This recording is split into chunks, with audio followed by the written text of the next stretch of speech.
안녕하십니까 성도 여러분, 좋은 아침입니다. 오늘도 성령님이 인도하시는 하루를 보내시며 하나님과 이웃에게 참 사랑으로 반응하며 사시길 축복하며 기도합니다. 오늘 묵상 본문은 에베소서 3장 1절로 21절까지 말씀입니다. 이러므로 그리스도 예수의 일로 너희 이방인을 위하여 갇힌 자 된 나 바울이 말하거니와 너희를 위하여 내게 주신 하나님의 그 은혜의 경륜을 너희가 들었을 터이라.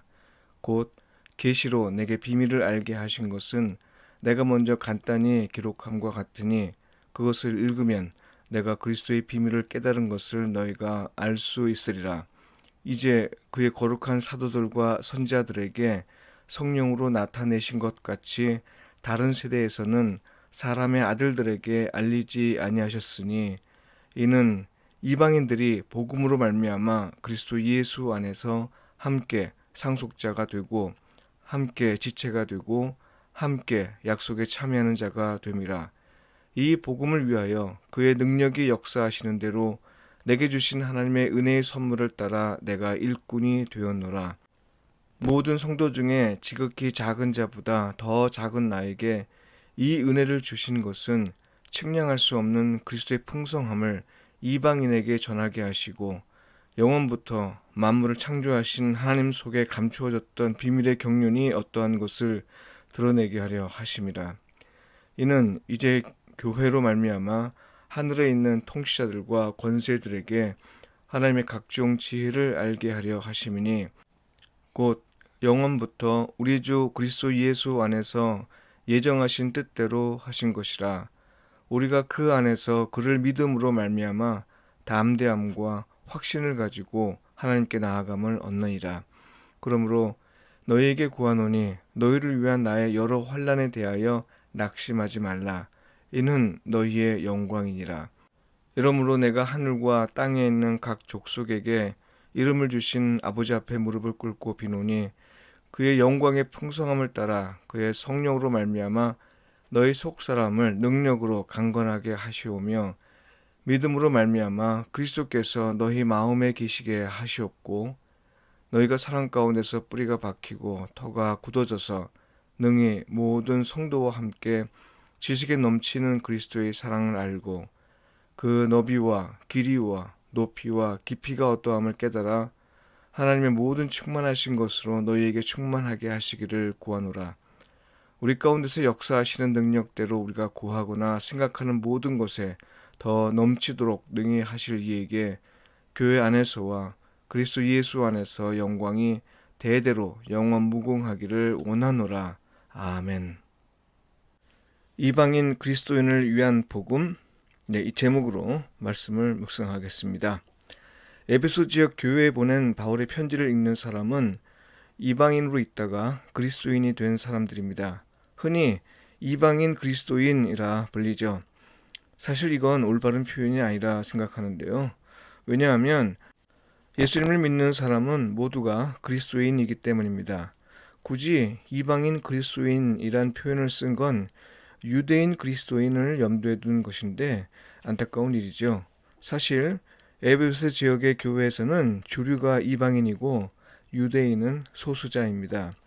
그런데도 바울이 이방인으로서 그리스도인이 된 사람들에게 복음을 전할 필요성을 강하게 느낀 건 유대인 그리스도인과 이방인 그리스도인 사이에 갈등이 있었기 때문입니다.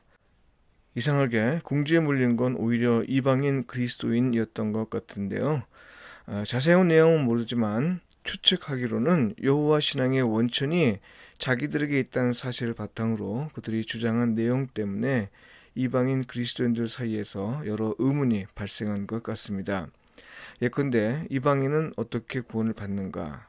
이방인이 하나님의 백성이 되는 건 어떻게 가능한가? 율법이 없는 이방인으로 예수 그리스도를 믿은 후에는 어떻게 살아야 하는가? 바울은 이런 질문 앞에 선 이방인들에게 도움을 주고자 편지를 썼고요. 이방인을 위한 복음이라 말할 수 있는 메시지를 전하는 겁니다. 메시지의 핵심은요, 6절에 나와 있습니다. 이걸 좀 풀어서 말해보면 이렇습니다.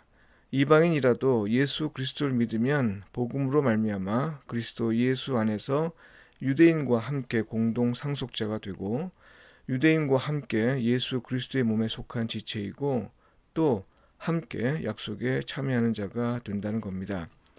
여기서 세 가지로 나누어서 표현되었습니다만 사실은 같은 의미입니다. 예수 그리스도와 연합한 사람이 되었다는 것이죠. 다만 관점에 따라 달리 표현했을 뿐인데요. 공동 상속자란 표현은 아브라함의 복을 함께 누린다는 것이고 그리스도의 몸에 속한 지체라는 건 공동체라는 겁니다. 그리고 함께 약속에 참여하는 자란 이방인 그리스도인 역시 예수 그리스도를 통해 계시한 약속인 생명과 진리와 사랑과 하나님 나라 그리고 의와 평화와 안식을 누릴 수 있을 것이라는 겁니다. 하나님의 구원을 받고 하나님과 친밀한 사귐을 누리고 또 하나님의 복을 받는 자가 되는 건 혈통이 아니라 오직 믿음이라는 말과 같은 의미입니다. 바울은 이 말의 신빙성을 높이기 위해 3절에서 계시를 말합니다. 하나님이 직접 보여주신 거라는 뜻이죠. 바울은 이를 두고 일꾼으로 부르신 하나님의 뜻에 따른 것에 불과하다고 하면서 지극히 작은 자보다 더 작은 자신에게 은혜를 주신 것이라고 고백합니다. 네, 엄청난 비밀을 알리면서도 이것이 자기에게서 비롯한 것도 아니고 또 이를 위한 자기의 수고를 자랑하거나 나타내지 않으려는 겸손한 마음에서 이렇게 표현한 것인데요. 바울의 겸손한 모습을 엿볼 수 있는 표현이죠. 성도 여러분, 복음은 모두를 위한 겁니다. 이방인을 위한 복음도 없고 유대인을 위한 복음도 없습니다. 복음은 오직 예수 그리스도를 믿음으로 말미암는 하나님의 은혜에 관한 소식입니다. 그런데도 이 둘을 구분하는 건 당시 필요에 따른 것이긴 해도 엄밀히 말해서 복음에서 벗어나는 일입니다. 복음은 헬라인이나 유대인이나 모든 사람에게 공평한 하나님의 사랑에 관한 소식이고요. 믿는 자에게는 능력이 되는 말씀입니다. 한국인을 위한 복음도 없고 유럽인을 위한 복음이나 아메리카노를 위한 복음도 없습니다. 부자를 위한 복음도 없고요.